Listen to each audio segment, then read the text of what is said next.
What's up, everybody? Welcome back to another video. I'm Andrew. This is Aggie. We're here at Nexus Jiu-Jitsu in Folsom. And right before we shot the video, there's a liquor store right next to my spot. Went in there, grabbed a Cliff Bar, and as I was walking out, a guy was walking past and he said, "Hey, I love your channel. It's an awesome channel. I like watching it." I was like, "Oh, great." Shook his hand. His name's Noel. Thank you for saying hi. That's awesome. I love that. If I'm anywhere, tournaments or around, you see me, just come say hi if you like the channel. That was awesome. So thanks, Noel. I hope you like this video today. Today we're going to be working on omoplatas. Okay? The omoplata is a funny position. Generally speaking, I look at it as more of a transitionary position. But today we're going to look at 3 ways of going about using it as a submission position. We're going to look at 2 ways to attack the actual shoulder, and 1 way of going into the legs, considering what most people try to do to escape the omoplata position. Where we're going to be entering the omoplata is from clamp guard, and a lot of times in clamp guard, people try to square up to you, try to face you, and that gives you triangles and arm bars and things like that, kimuras, all this other stuff. But if they're smart, they know that the omoplata is very low on the submission success rate. Like in general, omoplata's finishes are very low. Like there's only been, 2 in the UFC ever, and there's hundreds of triangles, hundreds of arm bars, hundreds of everything. So if they're smart and you get caught in clamp guard, instead of trying to turn and face you and giving you all those high percentage submission options, I'm gonna pull my head away and offer you omoplata, knowing, especially no-gi, especially MMA, I'll probably slip out, right? So we have to have the ability to control people through these situations and know how to go into our finishes and what the likely responses are. So we're gonna look at 2 really likely responses and perfect world scenario, right? So again, 2 shoulder lock finishes from the omoplata, 1 foot lock submission finish, a la Frank Mir, if you guys wanna see it, Frank Mir, Tank Abbott, back in the day. So yeah, let's get right into it. All right, so we're gonna talk about going into clamp guard, which I've probably made 7 or 8 different videos with that as a theory. And then how the transition from clamp guard to omoplata will, if they're good, will be prevalent, right? So again, sitting here, normal guard, hips are always up off the mat to create that jackknife ability, harassing the hands, knee pull, and I like to go right into my Irish collar, so it's very hard for them to get hands on me again. And if this is MMA, it's actually really hard for them to strike me with anything beneficial. I'm gonna hip escape out to the long arm side, playing here, and now I start to use my elbow to draw my knee in, bring my other leg over the top, and I'm playing here. Now, if she tries to face me, that's where all the triangles and things come into play. But those are high percentage motion. She's moving right into a really good lock. So it's really common for high level people to offer you omoplata instead.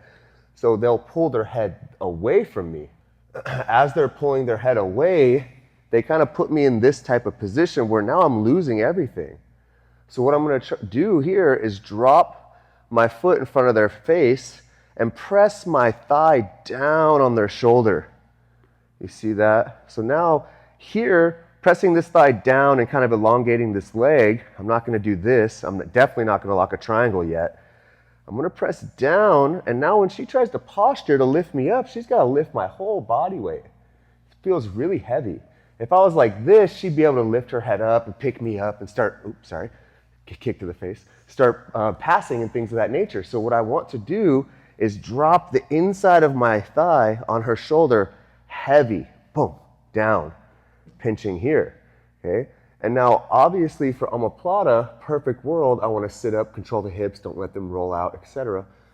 One day, I'll probably go into Omoplata sweeps and things of that nature, but today, we're going over subs. So what I'm going to look to do with my bottom leg is hip escape out. I already have her broken down. Hip escape out and control the hips. So I'm going to start pushing off the mat here, hip escaping out, controlling the hips, crossing my feet. I don't like to do a triangle here because I don't have a whole lot of control of her arm, especially no-gi, especially MMA. I cross my feet with a pinch of the thighs, and I pendulum myself up using my legs, right? And now I have head height.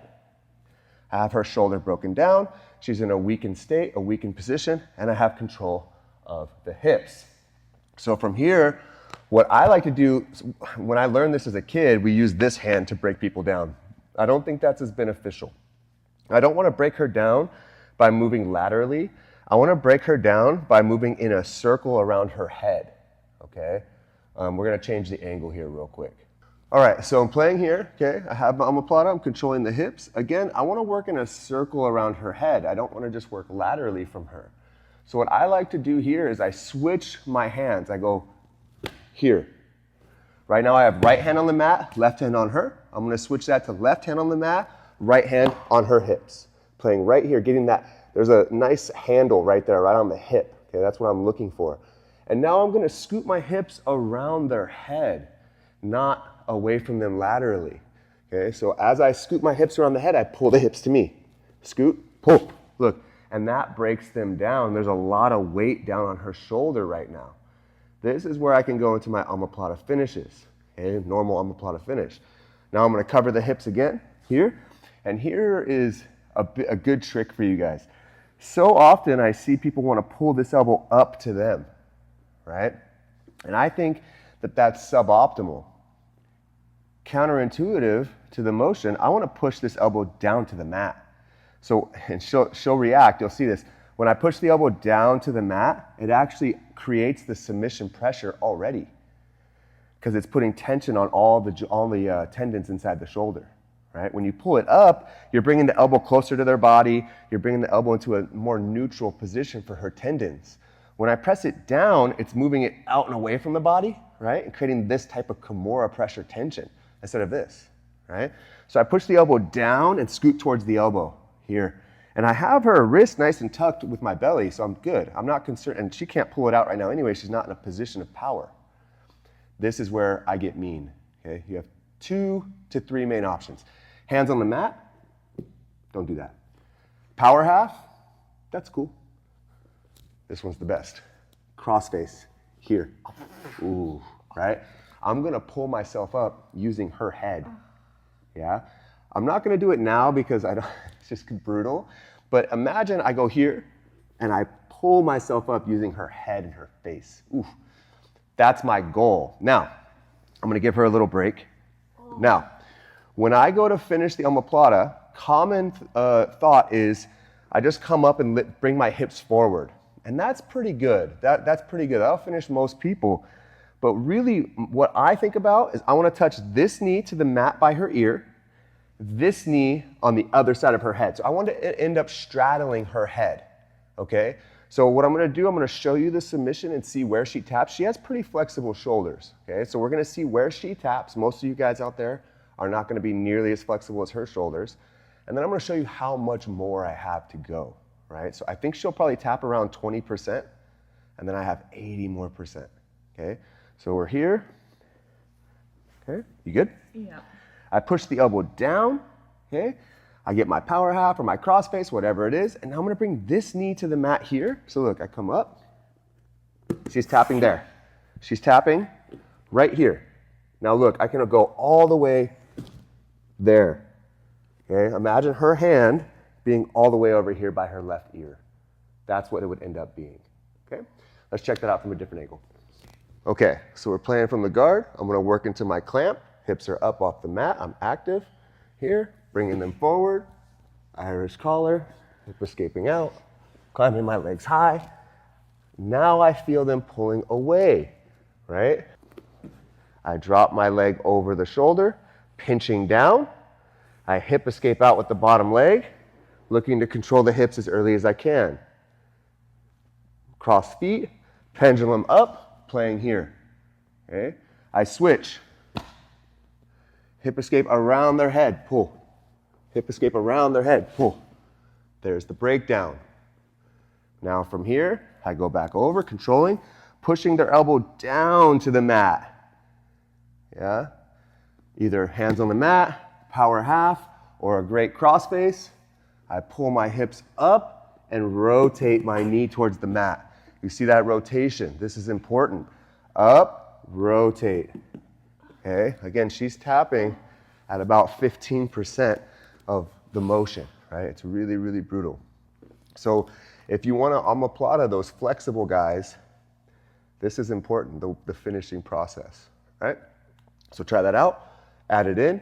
Now let's look at some sequences we can get into when they start defensive processes, right? All right, so same sequence to enter omoplata, and now we're gonna go into ideas around their defensive strategy.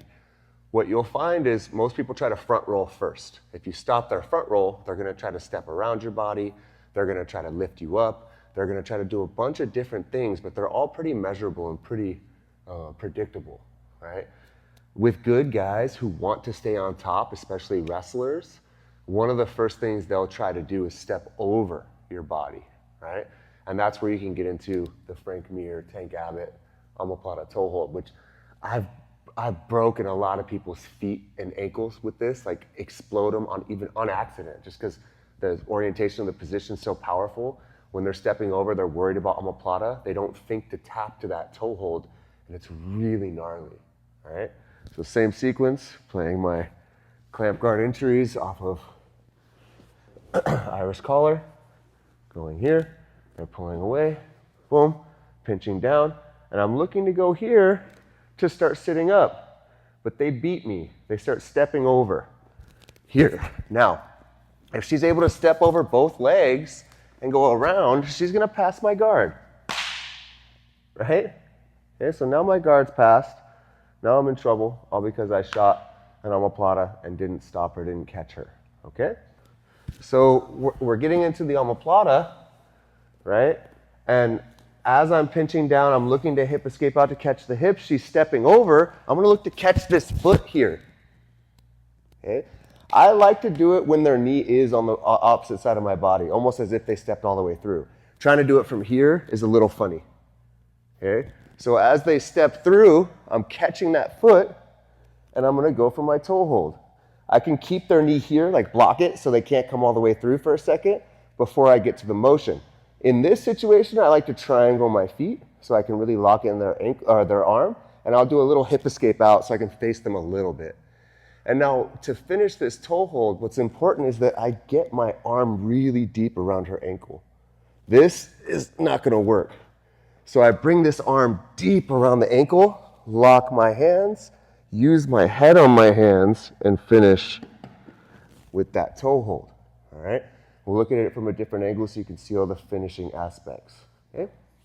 So we're here, breaking down, Irish collar, going into clamp. I'm finding omoplata here, and I'm pinching down. I'm looking to hip escape out to catch the hips. Boom, there's her leg. I'm catching, right? And now I'm gonna lock this figure four, so I really pinch her arm in place, and we're playing here. Now again, what I'm looking for is to get this arm deep around her ankle. This isn't good enough, look. I wanna try to get my elbow all the way around the ankle. Look, I come around all the way, and now I catch. Now to finish the toe hold, I wanna pull the heel towards my chin and the toes towards their butt. So it's a little rotational, right? So I'm going here, around, catching, and I use my head on my hands for more force. She's already tapping, right? And imagine I break, pull, snap. There's that broken toe or broken foot. It usually breaks right here. Really powerful position. All right, try it out. All right, so now the last option we're gonna go through on this video is probably my more common finish for omoplata than any of the other ones. And it's that I don't know why, I really don't know why people do this.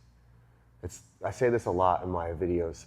I'm not sure what's going through people's minds, what their secondary goal is after this motion occurs, but I find it happening consistently when I go for omoplata.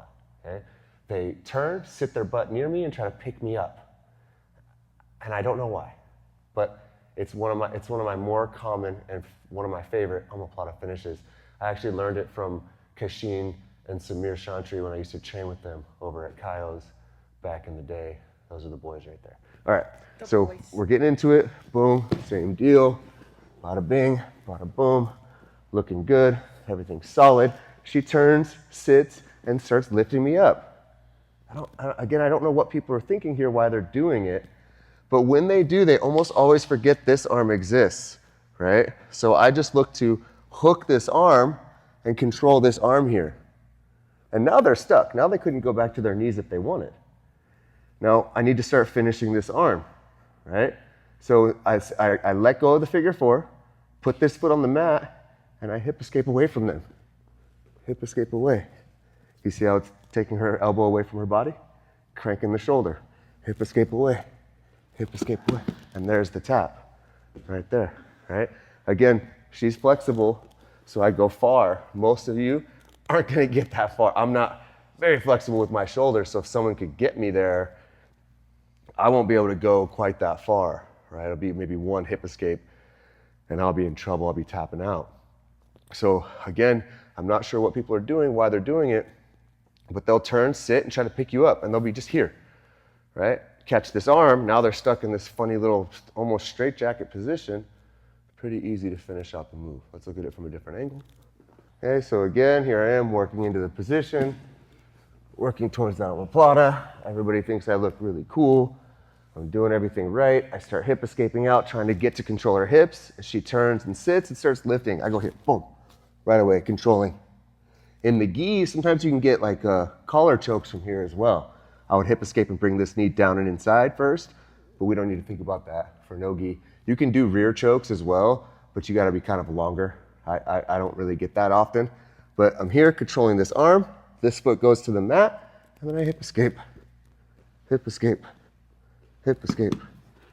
And there is my finish from kind of a funny position, but again, in my experience, people tend to do that a lot. And again, I don't know what their goal is. I don't know what their process, their thought. They're just trying to move and find the open space. And I get those finishes all the time. All right, so there you have it. Some omoplata ideas for you guys. Something to add in, because like I was saying, if the person is really educated and they're stuck in clamp guard and they recognize that, you know, triangles and kimuras and arm bars and all these different things are coming their way, they're going to want to offer you the lowest percentage option, and that's always omoplata. Omoplata is the lowest percentage out of all of those locks. So when I do get offered omoplata, I'm not going to be like greedy and not accept it. I'm going to take it, right? And the couple of things I want to think about is making sure I can break them down, keep them there for a second, find my position. Perfect world, I catch the hips, I break them down, crossface, finish. But that's not always going to happen. They're going to step over, they're going to front roll, they're going to sit, they're going to try to lift me, they're going to do all this stuff. They step over, toe hold, readily available. Watch Frank Mir, Tank Abbott, YouTube, it's hilarious. The other option they're going to do, and again, the most common one that I see, I don't know why, they sit and they try to lift me up. Okay, I grab that other arm, and now they're stuck like this, sitting. They're like this, just stuck. Oh no. Hip escape out, and I get my finishes that way. I hope that helps you guys out. I hope it offers you a little more options from clamp guard, and if you get caught in these omoplata positions, there's a lot of omoplata entries, tons of ways to get to omoplata. This is just one that is common.